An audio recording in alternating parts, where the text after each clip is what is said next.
Romanos capítulo 6, versículo 15 e 16, querido.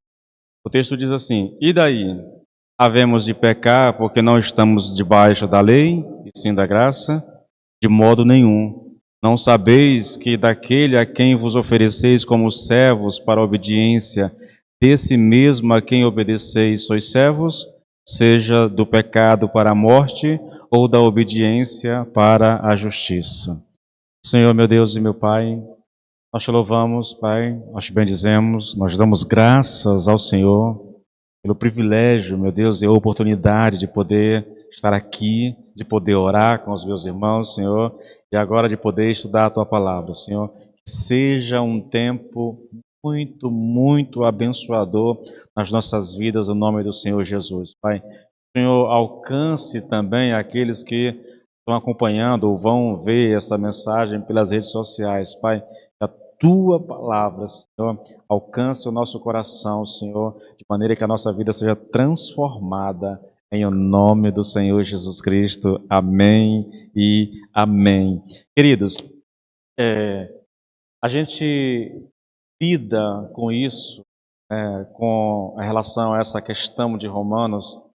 E eu, particularmente, eu considero, eu já disse isso para vocês algumas vezes, eu considero para mim o estudo sobre a soteriologia, que é a doutrina da salvação, o estudo mais importante das Escrituras. Porque não envolve apenas salvação, né? Envolve a pessoa de Jesus, envolve a pessoa do Espírito Santo, envolve a Deus, envolve o ser humano, do homem como se, do pecado. Então, quando a gente estuda soteriologia, nós estamos estudando, de certa forma, várias doutrinas ao mesmo tempo, e é aquilo que há de mais importante na vida do cristão. Olha, eu não sei se vocês acompanham como eu acompanho, às vezes eu gostaria até de não acompanhar isso, né? Mas a gente vai assistindo os absurdos, e vai vendo os absurdos sendo feitos ao vivo agora, né? Todo mundo agora está gravando o que faz, e a gente vai vendo as coisas absurdas que são feitas, as coisas que acontecem dentro da igreja, aquilo que é pregado, e você não percebe mais, irmãos, assim, um interesse genuíno por salvação. Parece, eu estou dizendo parece, tá bom? Parece que não há mais uma preocupação com o estado eterno da nossa imortal, da nossa alma. Parece que, como pastores, nós nos preocupamos mais em fazer com que as pessoas se sintam bem na igreja, se sintam à vontade na igreja, e se a gente puder contribuir de alguma forma para que essas pessoas alcancem a realização dos seus sonhos, aí é o máximo do pastorado, entendeu? E não há uma preocupação, querido, com a salvação das pessoas. Você não ouve mais mensagens que confrontem as pessoas. Quando aparece alguém assim, é taxado de louco, de radical, entendeu? De gente, de pastor que não ama, pastor que não se importa, pastor que julga demais. Mas, queridos, se há uma razão de ser da igreja, irmãos, é a pregação do Evangelho, né? E a adoração ao Senhor. A igreja, ela não existe para fazer com que os seus membros sintam bem. Não é essa a função da igreja. Pelo menos eu não consigo encontrar isso na Bíblia, entende? Eu não vejo na Bíblia algo que me leve a crer que o único papel do pastor seja trazer consolo para as pessoas que estão ouvindo, ou promover bem-estar, entendeu? Para essas pessoas. Eu entendo que é responsabilidade da igreja, né? Mas não vejo que esse seja o papel principal da igreja. Não é a função principal da igreja promover o bem-estar, irmãos. Veja, deixa eu tentar espiritualizar um pouco mais o que eu estou dizendo a vocês. Quando Cristo falou da sua missão, ele disse que o Filho do Homem veio buscar, salvar o que estavam perdidos. Então, o Senhor Jesus desceu do céu, ele se fez carne, ele habitou entre nós com um propósito em mente. Qual era o propósito? Salvar pecadores. É por isso que quando você vai para os evangelhos, quando você vai para as cartas, né, principalmente os evangelhos, quando João Batista começa a pregar, a mensagem dele é: arrependam-se, porque o reino de Deus está próximo. Quando o Senhor Jesus começa a pregar, a mensagem dele é: arrependam-se, porque o reino de Deus está próximo, né? Quando Paulo prega, você vai perceber isso em quase todos os apóstolos, querido. A mensagem é essa, a preocupação é exatamente com a salvação das pessoas. Irmãos, eu sei que eu falo isso muito, mas às vezes eu não sei se você entende. O ser humano, ele é um ser tripartido, né? Começando do inferior para o superior, ele tem um corpo, né? Ele tem uma alma, ele tem um espírito. É assim que a Bíblia descreve o ser humano, um ser tripartido. O corpo, a gente sabe, é pó. Nós viemos do pó e nós voltaremos ao pó. A matéria vai voltar. Agora, essa é a parte material do ser humano. É pó e vai voltar para o pó. Agora, a parte imaterial do ser humano, ela é imortal. A gente assiste esses filmes, né, de super-heróis imortais, aquela coisa toda. Eu lembro de né, quando ele fala de imortalidade, eu lembro de veemente um personagem sempre, que é Highlander, né?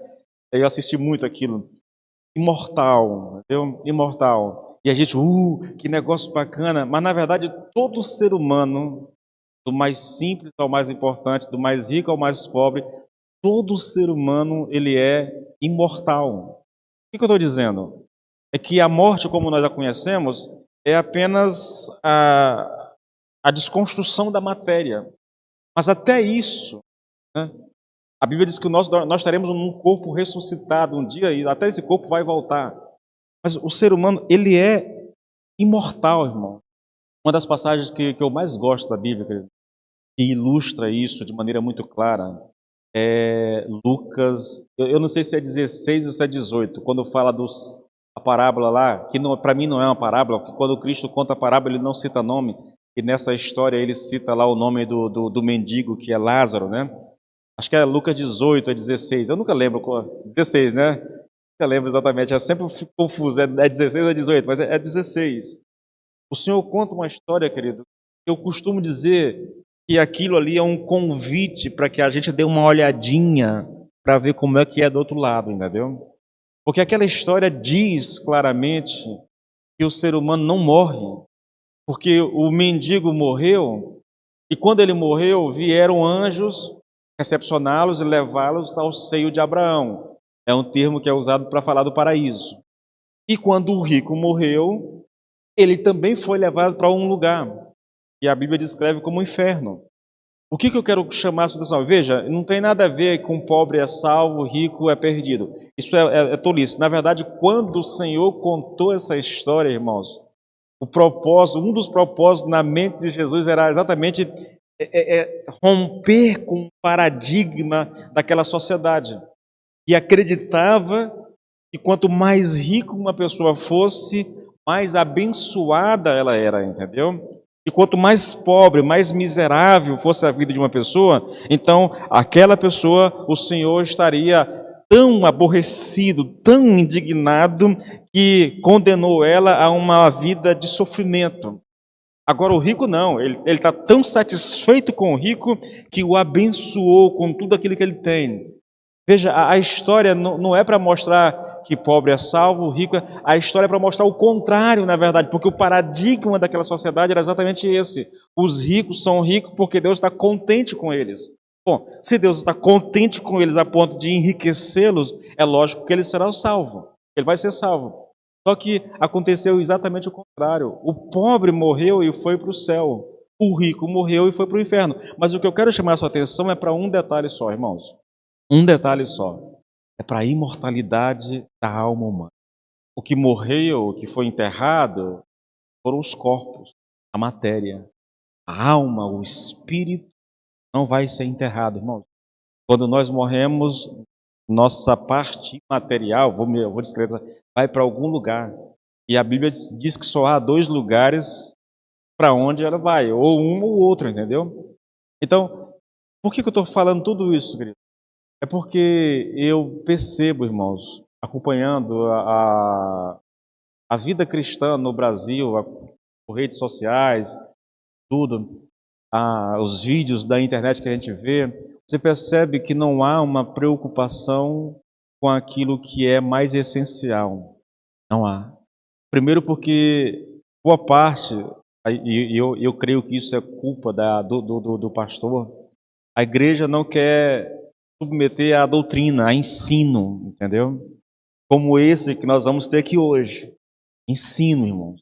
Isso aqui já é uma parte mais prática, né? Ainda bem que é uma parte mais prática, mas ainda é teologia, ainda é doutrina, entendeu? Doutrina. A boa parte da igreja não gosta disso, não quer saber disso. Ela quer saber quantos passos eu tenho que dar para ter uma vida bem-sucedida.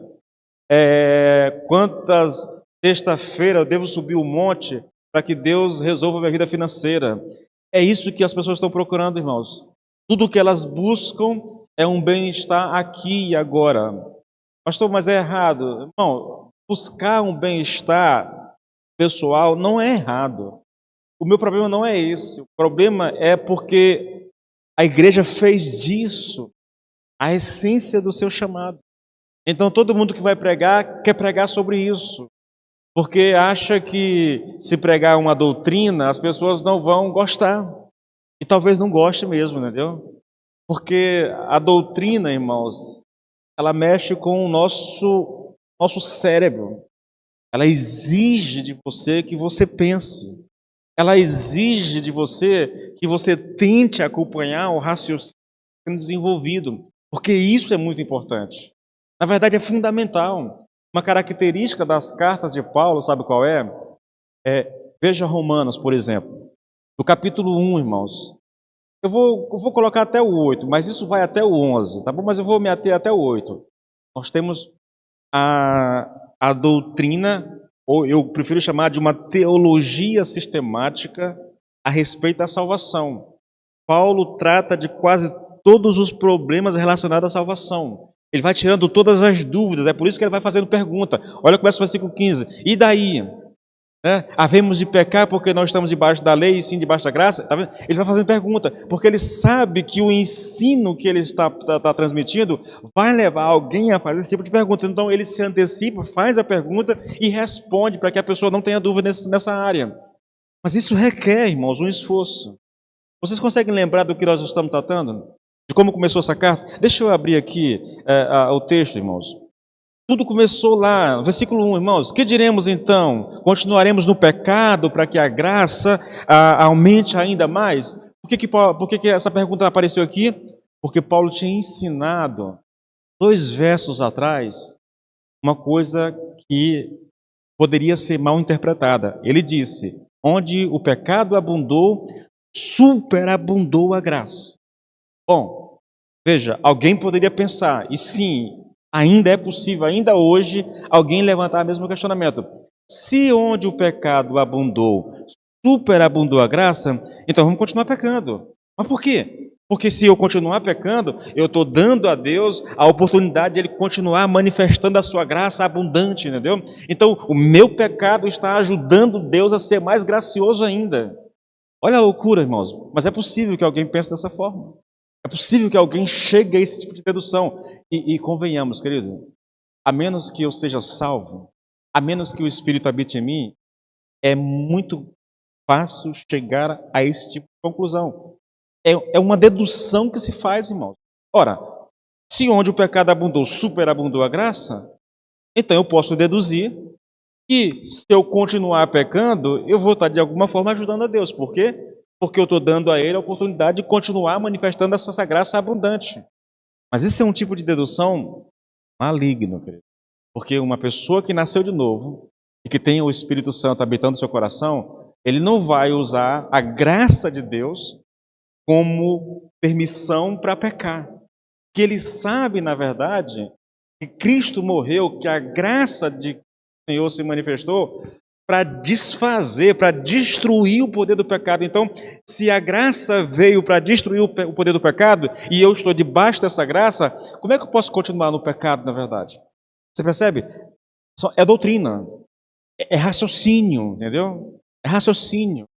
É a capacidade de elaborar pensamentos, de deduzir, baseado naquilo que você está ouvindo ou que você está lendo. É por isso que há um livretinho bem pequenininho, irmãos, de um pregador famoso, eu acho que já até morreu já, chamado John Stott. Ele escreveu o seguinte, o título do livro é Crer é também pensar. Pensar. O título é uma provocação, na verdade, entendeu? Porque muitos crentes, e dependendo muito do ramo, se é pentecostal, se é neopentecostal, muitas dessas pessoas elas são movidas por emoções, entendeu? O pregador ungido é aquele que corta o microfone todinho, que dá murro no púlpito, que pula, que grita, aí ele tem unção. Mas se o pregador não faz isso, o pregador hoje está sem unção. Se ele ensina, esse pregador é muito fraco, não tem unção de Deus. Porque nós entendemos a unção como essa manifestação emotiva, entendeu? Quando, na verdade, querido, isso é uma tolice. É uma tolice. Bom, deixa eu voltar para o meu texto, que senão eu não prego. Eu comecei aqui, eu me empolguei e acabei... Vamos lá. E daí? Havemos de pecar porque não estamos debaixo da lei e sim da graça? De modo nenhum. Não sabeis que daquele a quem vos ofereceis como servos para a obediência, desse mesmo a quem obedeceis, sois servos, seja do pecado para a morte ou da obediência para a justiça? Muito rapidamente, apenas de forma generalizada, isso aqui, querido. Uma pergunta é feita. Por que a pergunta é feita? Por causa daquilo que foi dito no versículo anterior, no 14. Eu vou já ler ele, tá bom? Por causa daquele versículo, Paulo se antecipa e faz uma pergunta. Ele sabe que alguém, ao ouvir a leitura dessa carta, né, quando essa leitura chegar naquele versículo, alguém pode levantar um questionamento. Mas, se é assim, então, aí se aplica a dedução, tá? É por isso que está essa pergunta aqui no versículo 15. E Paulo responde dizendo, olha, de maneira nenhuma. De maneira nenhuma. Aí ele chama a pessoa para que ela pense no absurdo que é o tipo de pergunta que ele fez. Não dá para entrar em tudo isso aqui hoje, irmãos, então eu vou tentar caminhar segundo o meu texto aqui, senão eu posso atropelar o andamento do estudo, tá bom? Esse capítulo 6, querido, para você ter uma noção, ele foi dividido em duas partes. Do versículo 1 até o 14, a primeira sessão, e do versículo 15 até o 23, a segunda sessão, tá? Nós já estudamos a primeira sessão todinha, tem aí um monte de ministrações nas redes sociais, no YouTube, no Facebook, acho que até no Instagram já tem também, entendeu? Então está lá quase toda a ministração. A gente perdeu 1 ou 2 vídeos, mas está lá quase todas as ministrações dessa primeira sessão. Foram muitas ministrações. Nós vamos começar, é lógico, a segunda sessão. E aí é onde eu chamo a sua atenção. Por que a pergunta que Paulo faz no versículo 15? Por causa daquilo que está escrito no versículo 16. Agora, se você tem Bíblia aí, olha o que está escrito no versículo 14. No 14, né? O versículo 14, ele dá origem à pergunta do versículo 15. No versículo 14 está escrito assim, olha, porque o pecado não terá domínio sobre vocês, pois vocês não estão debaixo da lei, e sim da graça. É uma afirmação categórica, entendeu? É uma afirmação final, não há discussão. Ele já provou nos versículos anteriores que é assim, entende? Que é assim, mas aí ele sabe que ao dizer isso, por causa dessa afirmação, querido, de que o pecado não terá domínio sobre nós, porque nós não estamos debaixo da graça, nós não estamos debaixo da lei, mas debaixo da graça, é que vem a pergunta do versículo 15. Bom, se é assim, então havemos de pecar, porque não estamos mais debaixo da lei, sim da graça. Eu chamo a sua atenção, irmãos, para uma coisa. Isso sabe, quando a gente lê uma coisa, e ao ler aquilo, perguntas te vêm à mente? Eu não sei se você já é assim, entendeu? Eu leio uma coisa aqui e eu tenho um entendimento e aquele entendimento me faz fazer perguntas. Será que eu entendi bem mesmo? O que Paulo está dizendo? Que eu não estou mais, que o pecado não tem mais domínio sobre a minha vida. Ele não tem mais poder sobre mim, não tem mais domínio sobre mim. Por que ele não tem domínio? Porque eu não estou debaixo da lei. Eu estou debaixo da graça. Bom, se é assim, então eu posso continuar pecando, já que eu não estou debaixo da lei, mas debaixo da graça, né? A lei não tem mais poder sobre mim, então eu posso pecar à vontade. É um tipo de dedução, irmãos. Não é uma dedução que um cristão faça, ou, deixa eu explicar melhor, ele pode até fazer isso, entendeu? Para tentar compreender o que está sendo dito. Mas não fazer, aplicar a dedução, e daí ele achar que ele possa viver no pecado. Porque Paulo responde a essa pessoa. Ele perguntou, será que vocês não sabem? Se você se oferece a alguém para ser escravo, você será escravo dele, entendeu? Para quem você se oferece, você vai ser escravo. Se você se oferecer para ser escravo do pecado, você vai ser escravo do pecado. Se você se oferecer para ser escravo da graça, né, ou da obediência, você vai ser escravo da graça. Então, é um tipo de dedução, querido. É um tipo de dedução.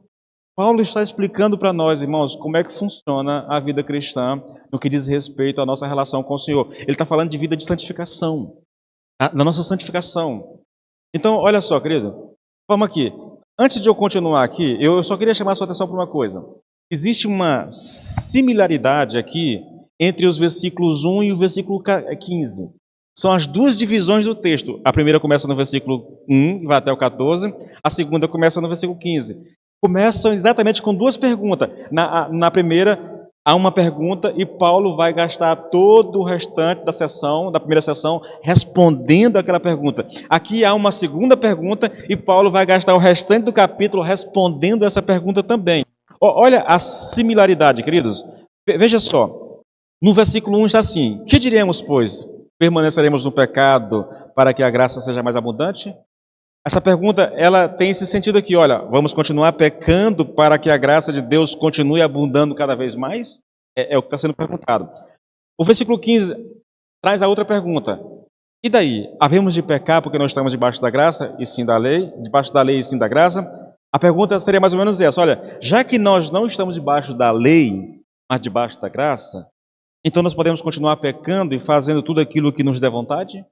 É uma pergunta lógica. É uma pergunta compreensível, né? Só não é, e ela não dá ao crente o direito de tentar fazer uma aplicação disso. Bom, já que eu não estou mais debaixo da lei, já que eu estou debaixo da graça, já que a lei não tem mais nenhum poder sobre a minha vida, já que a lei não me governa mais, já que não importa se eu faça o que eu deixo de fazer, eu sou salvo porque eu fui alcançado pela graça de Jesus, então não me dá direito a pecar se eu quiser? É mais ou menos disso que está tratando o texto, querido. E aqui eu chamo a sua atenção para uma coisa, irmãos. Assim como Paulo mostrou a loucura daquele tipo de pensamento de que o nosso pecado contribuiria para uma maior manifestação da graça de Deus, assim também o apóstolo mostrará o absurdo desse tipo de dedução que nos faz acreditar que nós podemos viver de qualquer maneira, já que nós não estamos mais debaixo da lei, mas da graça. Na verdade, querido, todo o restante desse capítulo tem o propósito de mostrar o tamanho da loucura que é esse tipo de dedução que é feita aqui, tá bom? Repito, querido, os comentaristas acreditam que essa pergunta do versículo 15 não é só uma pergunta retórica. Eles acreditam realmente que esse era um pensamento que poderia vir à mente de qualquer judeu ao ouvir o ensino de Paulo nos versículos anteriores. Essas cartas, querido, Paulo escreve as cartas. Dizem que Paulo estava, se eu não me engano, aqui acho que é em Éfeso, e ele escreve essa carta para a igreja dos romanos, de Roma. Ele não estava lá. Ele manda a carta e essa carta era lida para a igreja. Então, ao ler a carta, aquilo que ele vai escrevendo, ele sabe. A carta de Romano tem muitas perguntas, sabe? Que aquilo que ele está ensinando, para o judeu, irmão, era difícil de se aceitar, porque contrariava tudo aquilo que eles acreditavam, na verdade. Então, surgiria com a leitura da carta um monte de perguntas, e aí Paulo vai, como um bom judeu que ele vai levantando essas perguntas e respondendo para que não haja dúvida no coração daquele que está ouvindo a carta. Bom, dito isto, irmãos, permita só mais uma coisinha rapidinho aqui, antes de eu entrar especificamente no texto. Deixa eu te dar uma visão panorâmica daquilo que nós vamos estudar, tá bom? É a sessão que começa no versículo 15 e vai até o versículo 23. No versículo 15, nós temos o questionamento, querido. Um questionamento. Eu já li a vocês, né? Havemos de pecar porque nós não estamos debaixo da lei, mas debaixo da graça. No final, nós temos uma resposta, uma negativa muito forte, de modo nenhum, de maneira alguma, né?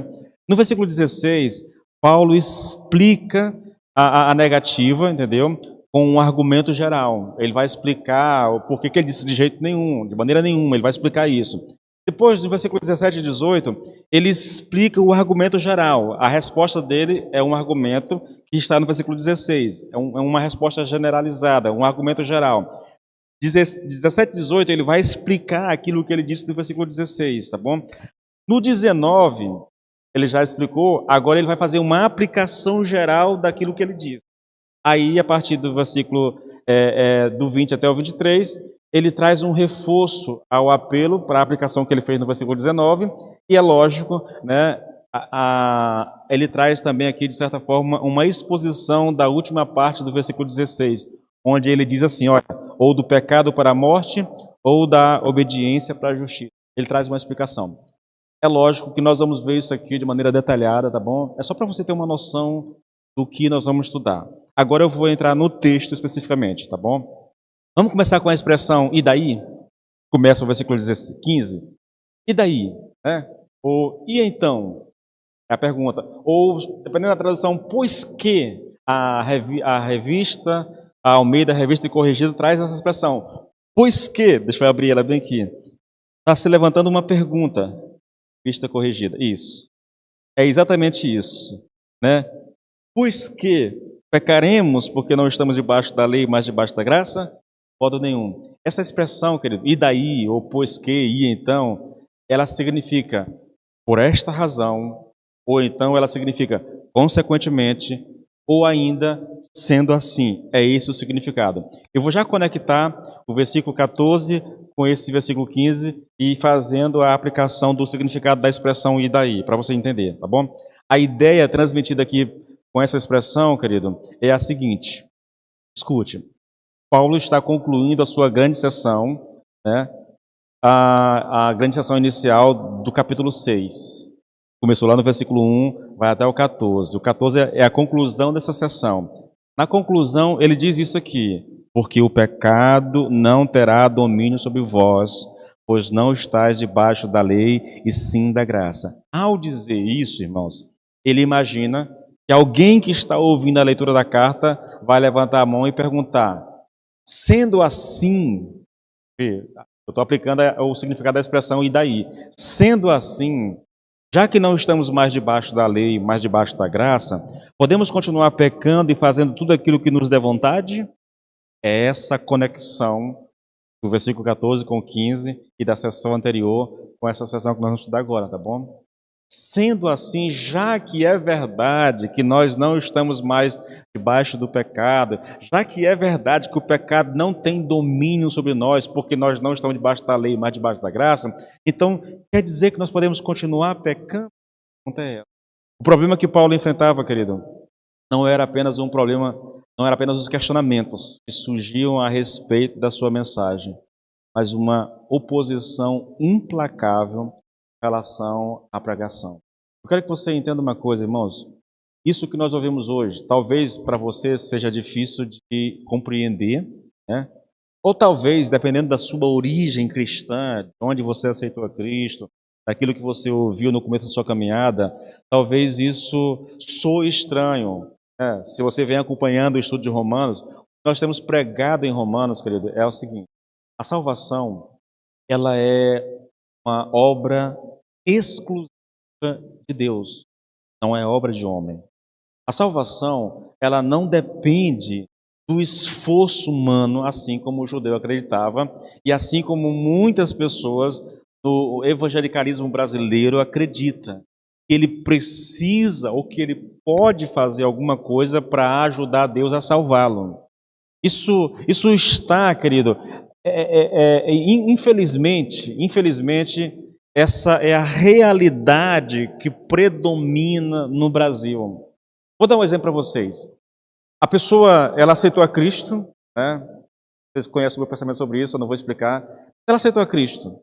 E lá na frente, né, ela, sei lá, dependendo da igreja, né, por exemplo, ela foi num salão, se maquiou, cortou o cabelo, fez a sobrancelha.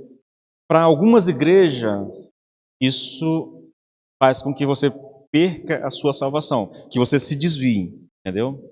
Ou então, existem igrejas que pregam que você aceitou a Cristo, você está caminhando com o Senhor, né? Mas não é dizimista. Aí aquela igreja vai dizer assim: olha, você não é salvo. Você não pode ser salvo se você não for dizimista. Você só é salvo se você aceitar a Cristo, mas também se você for um dizimista. Porque se você aceitar a Cristo e não for dizimista, você não é salvo. Tem isso no Brasil. Tem igrejas grandes no Brasil, ou igreja no singular, né? Grande no Brasil, ensina isso. Ou então, essa é uma coisa mais nossa, batista, tá bom? Batista. Olha, você aceitou a Cristo, mas irmãozinho, olha, você não pode ouvir música do mundo, tá bom? Porque se você ouvir música do mundo, você se desvia, você perde a sua salvação. Pastor, você está falando absurdo. Não, não estou, irmãos.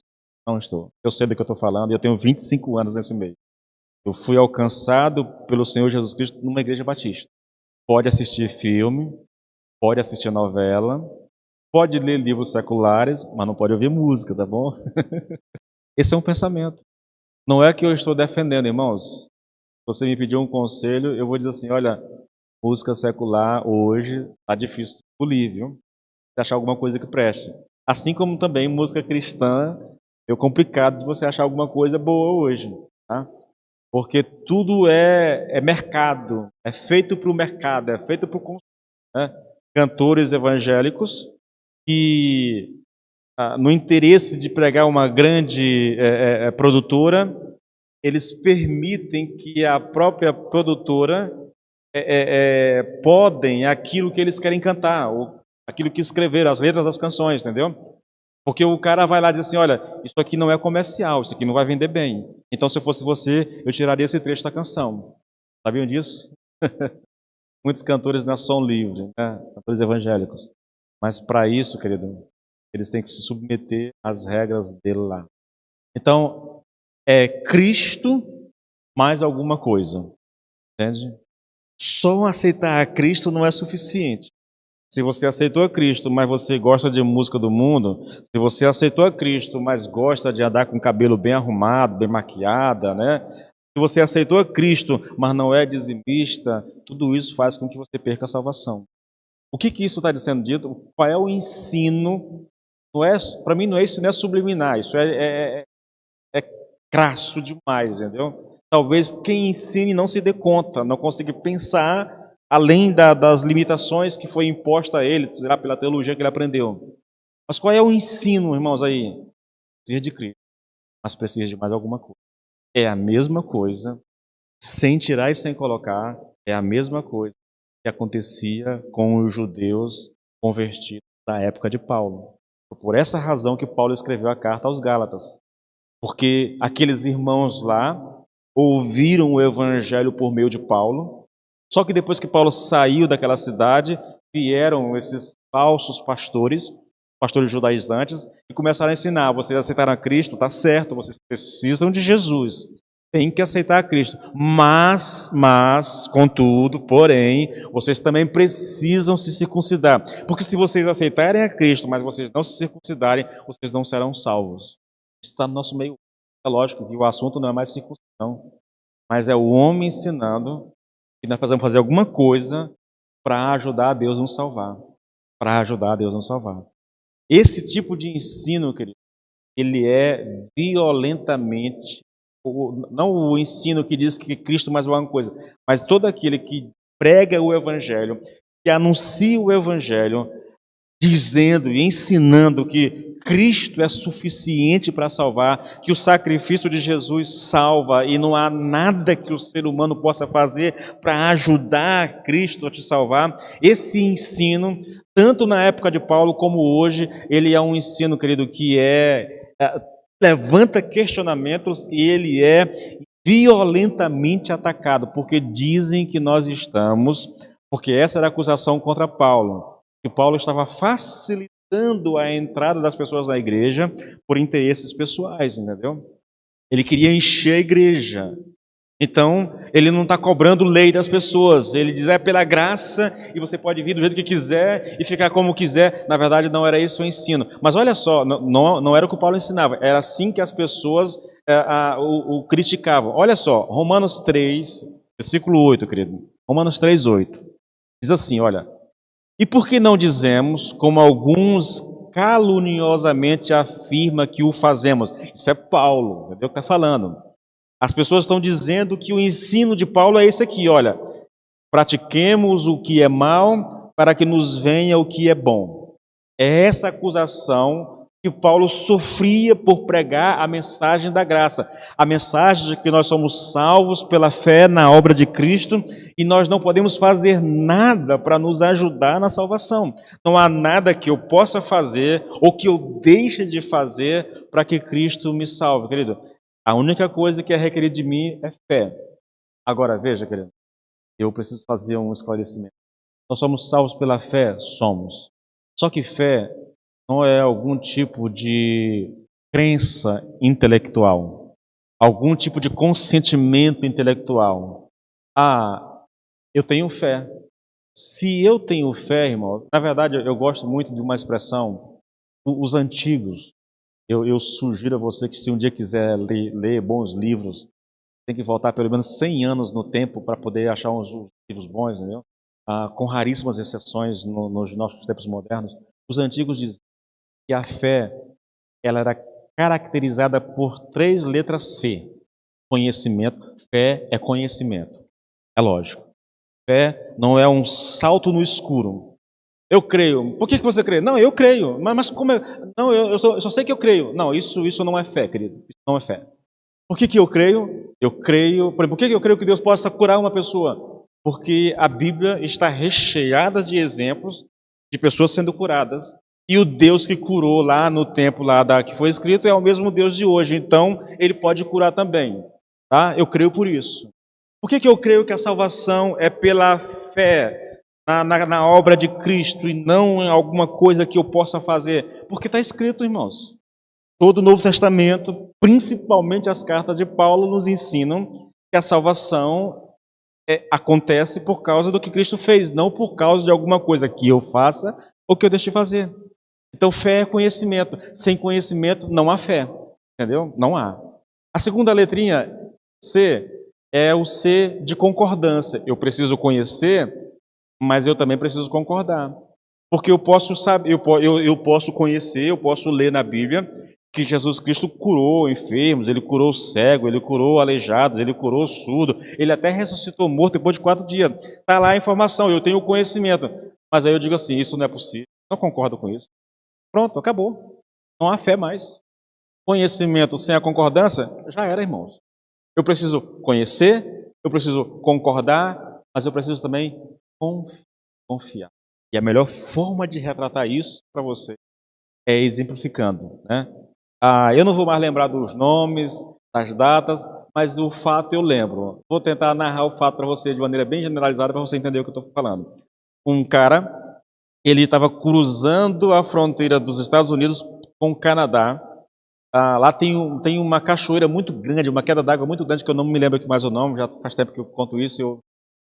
Ele amarrou um cabo de aço do lado dos Estados Unidos e a outra ponta lá no Canadá. Acho que é Canadá, isso mesmo, lá no Canadá. E ele anunciou para todo mundo que ele ia cruzar essa fronteira caminhando em cima de um cabo de aço sem nenhum tipo de proteção embaixo. O fato é esse. Agora imagine, ele anunciou, o dia chegou, está assim de gente lá para ver o acontecimento. Imagine que você esteja lá pertinho daquele cara e ele te dá a informação, o conhecimento. Eu vou atravessar daqui para lá. Tá? Tem um conhecimento, ele está sabendo o que ele vai fazer. Aí ele pergunta, você acredita que eu consiga atravessar daqui para lá? Eu acredito, eu concordo com você, está concordando.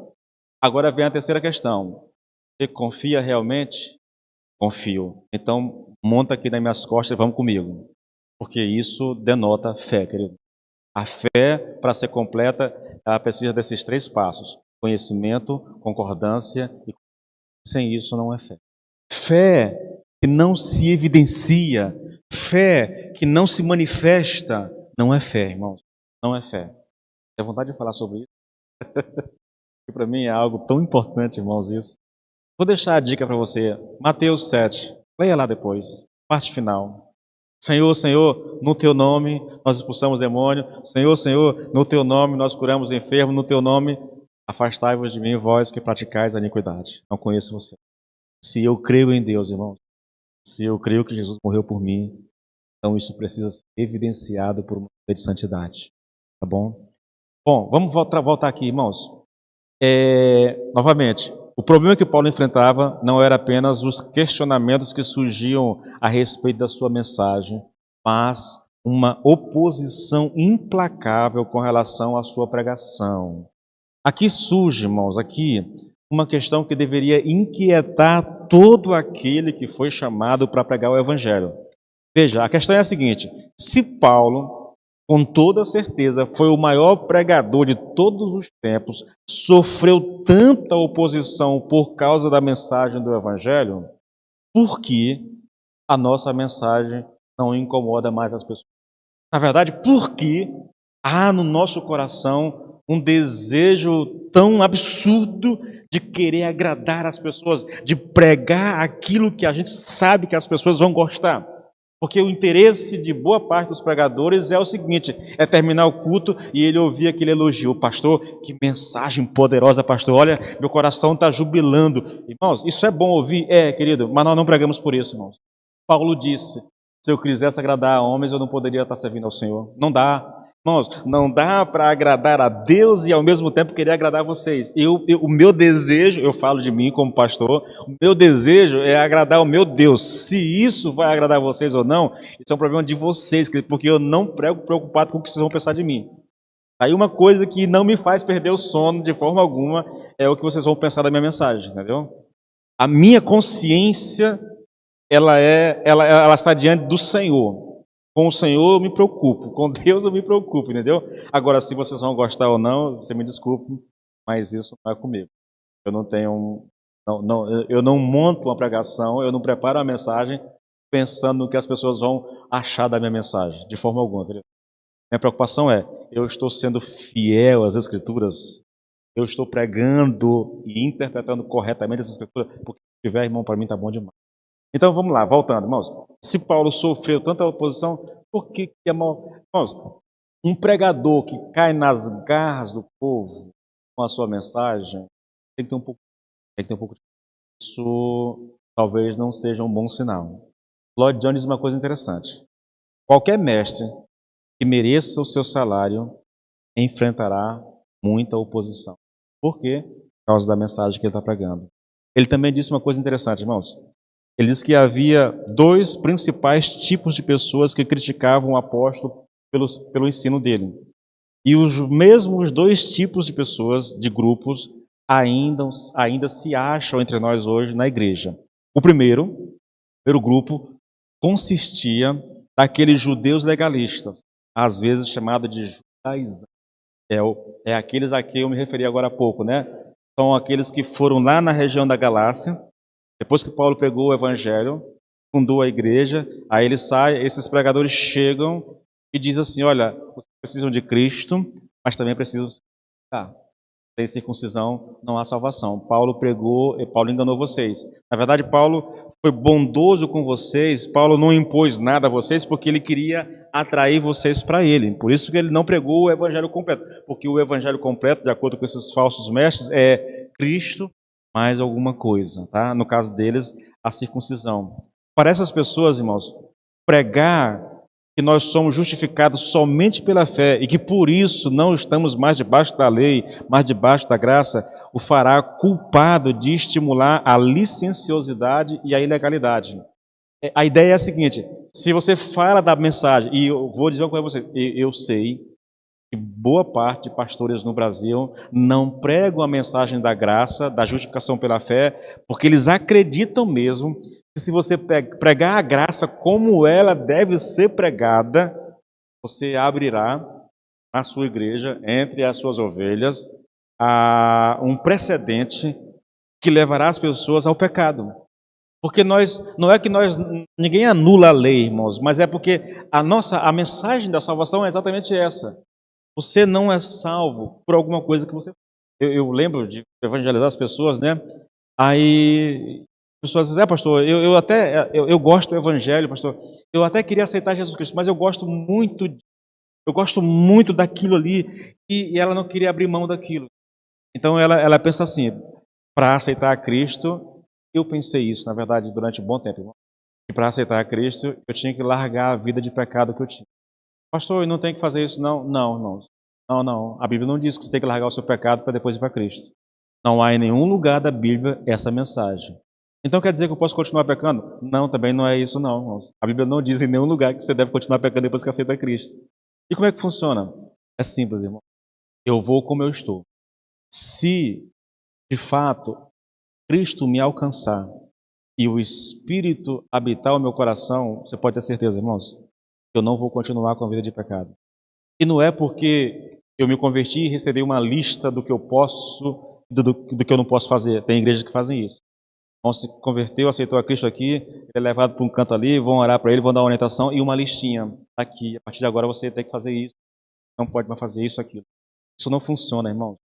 Isso torna as pessoas religiosas, muitas vezes hipócritas. Ele sabe que a igreja não permite que ele faça aquilo. Então, se não houve transformação, ele vai dar um jeito de fazer aquilo escondido. Na frente da igreja, não. Santinho, de boa. Mas lá atrás, quando ninguém está vendo ele vai fazer aquilo que não funciona assim. Ou eu sou transformado, irmão. Ou o Espírito habita no teu coração, querido. Ou não há regra no mundo de jeito em mim. Funciona. É o Espírito habitando o meu coração que vai me libertar. Está lá em Romanos 12, irmão. Aí esse eu vou ter prazer de ler, tá bom? Romanos 12, querido. Vou pegar o texto. Veja como é que funciona esse processo de santificação, querido. Rogo-vos, pois, irmãos, pela compaixão de Deus, que apresenteis o vosso corpo em sacrifício vivo, santo e agradável a Deus, que é o vosso culto racional. E como é que a gente faz isso? Ele diz aqui, olha, e não vos conformeis com este mundo, mas transformai-vos pela renovação do vosso entendimento, para que experimenteis qual seja a boa, agradável e perfeita vontade de Deus. É preciso na vida do novo convertido que ele sofra uma renovação na sua mentalidade, na sua compreensão de mundo. E isso só é possível por meio da palavra de Deus. Irmãos, é a palavra em nós.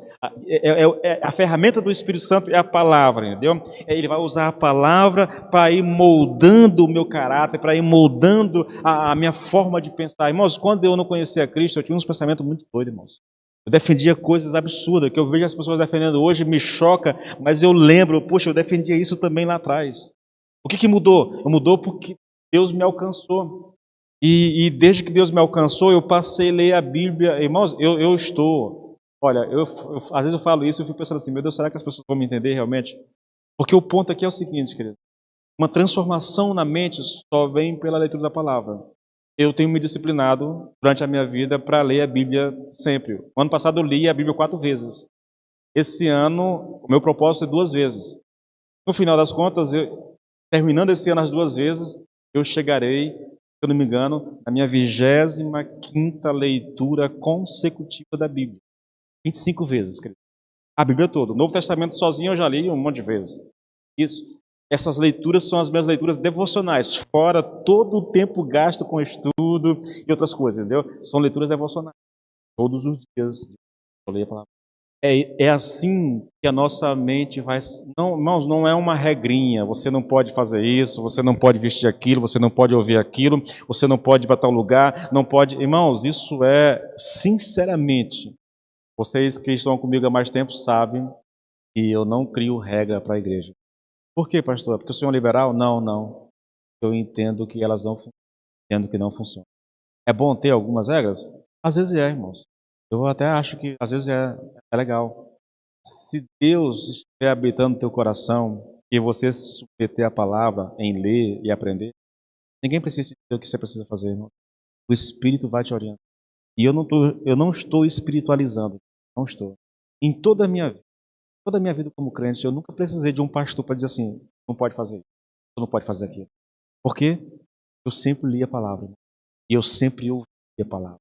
Uma das coisas mais prazerosas da minha vida é ler a Bíblia, pregar as Escrituras e ouvir pregação. Mas eu não troco isso por nada do mundo. Eu entendo, querido, que é assim que o Senhor nos abençoa, faz crescer. É assim que nós avançamos. Tá bom? Então, voltando para cá. O primeiro grupo que Paulo alerta aqui, que existia no tempo dele e existe no nosso, é esse, querido. São os legalistas. São aqueles que estabelecem regras para tudo. Eu lembro de ouvir pastores que estabeleciam o tamanho da saia da irmã. Um negócio assim absurdo. É uma coisa estranha. Eu tive uma colega que ela entrou em crise. Ela veio de São Paulo. Ela era de uma igreja em São Paulo. E lá, a igreja normal, você pode se vestir, é lógico. Tem que se vestir com ordem e decência, isso independente da ordem e decência. Mas aí ela chegou lá em Imperatriz, aí a igreja disse, não, você não pode usar isso, não, você não pode fazer aquilo, não, não pode isso. Ela me chamou e disse, o que é que eu faço? Eu digo, minha irmã, ou você se submete ao pastor, ou você procura uma igreja onde você se sinta melhor. Tem muito o que fazer. Bom, o segundo grupo, querido, é constituído por pessoas que são chamadas de antinomianismo, irmãos. É uma doutrina que ensina que pela fé e a graça de Deus, anunciadas no Evangelho, os cristãos são libertados não só da lei de Moisés, mas de todo o legalismo e padrões morais de qualquer forma. Ou seja, você pode viver como quiser. Já que você é salvo pela graça, já que você é salvo pelo sacrifício de Jesus Cristo, já que você não pode contribuir com nada na tua salvação, então você pode viver da forma como bem quiser. Cabe uma dedução como essa? Cabe. Mas para uma mente ímpia e que não conhece a Deus. Repito, o Espírito Santo habitar o teu coração, esse é um tipo de pensamento impossível, irmãos. Impossível de ser aceito como algo certo. Por quê? Porque o Espírito vai nos guiar. Porque o Espírito vai nos mostrar. Gente, eu não sou desses caras que espiritualizam demais. Quem me conhece sabe disso, entendeu? Mas também não posso negar, irmãos, que o Espírito Santo exerce um papel fundamental na nossa vida, principalmente quando nós nos dispomos a conhecer a palavra de Deus. E é a ferramenta do Espírito Santo para nos moldar, principalmente quando nós nos expomos ao estudo sistemático da palavra de Deus. Entende? São as ferramentas que o Espírito Santo usa para nos moldar, irmãos. Eu não preciso estar criando regras, irmãos. Se eu quiser andar com Deus, se eu quero agradar a Deus, eu preciso me submeter a Deus. Eu lembro de uma vez uma irmã, e eu vou encerrar com isso aqui por causa do nosso horário, que ela dizia assim, olha, você quer resolver o problema da roupa? É simples. Se arrume, vá para frente do espelho, se olhe e pergunte, essa roupa glorifica a Deus? Se você for honesta consigo mesmo, você resolve o problema da roupa. Não adianta regra, irmãos. Conheci. Gente, eu conheci. Essa é uma fase negra da minha vida. Conheci que usavam saias compridonas, mas eram safados morais. Mas, aparentemente, é um negócio complicado. Se, aparentemente, eu estou cumprindo com as regras, todo mundo me aceita como irmão. Essa pessoa vai fazer o que não deve escondido. Isso é quase que uma regra. A melhor coisa que nós fazemos, querido, é ter a nossa mente transformada, renovada pela palavra de Deus.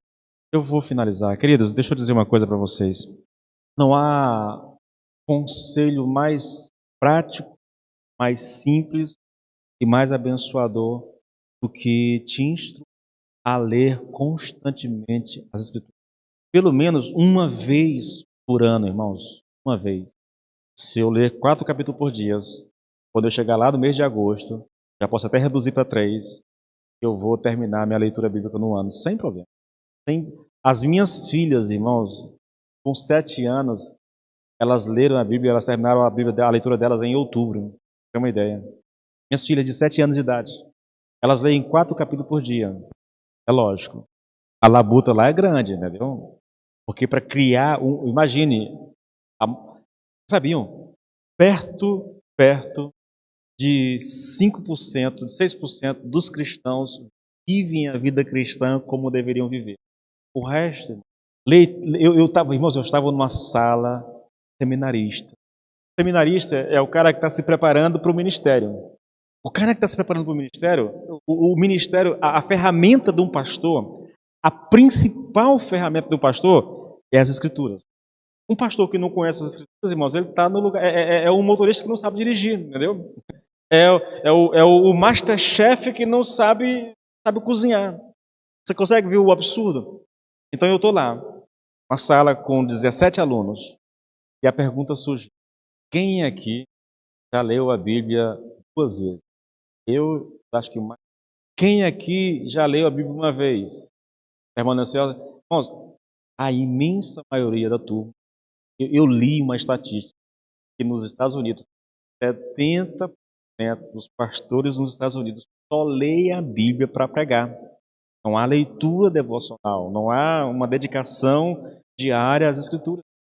Aí você percebe, querido, a fraqueza do cristianismo. Porque aqueles que ensinam não conhecem, aqueles que ensinam não. A minha principal ferramenta de trabalho é as Escrituras. Eu devo manusear. O irmão aqui é médico, né? Imagine se ele não consegue dominar as ferramentas que cada área. Como é que ele vai ser um bom médico? Ou quem quer que seja, o motorista que não tem. Não faz sentido. Entendeu? É tão absurdo que soa estranho.